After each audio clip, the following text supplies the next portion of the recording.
கர்த்தருக்கு ஸ்தோத்திரம். இன்றைக்கு நீங்கள் நெருக்கப்பட்டு துன்பப்பட்டு எல்லாராலும் கைவிடப்பட்ட சூழ்நிலையில் இருக்கிறீங்களா? உங்களுக்கு தாங்க இந்த வார்த்தை நீங்கள் அறிக்கை செய்யுங்கள்.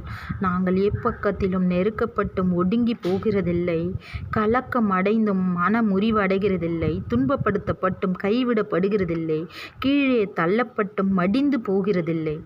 ஏனென்றால் கர்த்தராகிய இயேசுவினுடைய ஜீவன் உங்கள் சரீரத்தில் விளங்குகிறதுங்க. அதனால் அவர் உங்களுக்காக மரித்ததுனால அவருடைய ஜீவன் உங்கள் சரீரத்தில் விளங்குகிறது. அது மாத்திரம் அல்ல, உங்கள் சரீரத்தில் என்ன காரியங்களில் நீங்கள் பலவீனமாக இருக்கீங்களோ அவருடைய மரணத்தினாலே உங்களுக்கு பலன் உண்டாக செய்கிறார். என்னென்ன காரியங்களில் பலவீனமாக உட்காந்துட்ருக்கீங்களா? நீங்கள் சொல்லுங்கள் இந்த வார்த்தையை, என்னை பலப்படுத்துகிற கிறிஸ்துவினாலே எல்லாவற்றையும் செய்ய எனக்கு பலன் உண்டுன்னு சொல்லிங்க.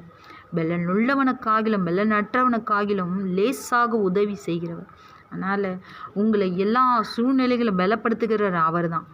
அவருடைய வார்த்தை ஜீவன் உள்ளது, அவருடைய வார்த்தை வல்லமை உள்ளது, அவருடைய வார்த்தை அற்புதங்களை செய்யக்கூடியது.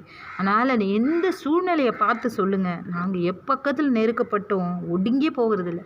நீங்கள் துன்பப்படுத்துகிற மாதிரி இருக்கும், அதனால் நீங்கள் கைவிடப்பட்ட சூழ்நிலை மாதிரி இருக்கும்.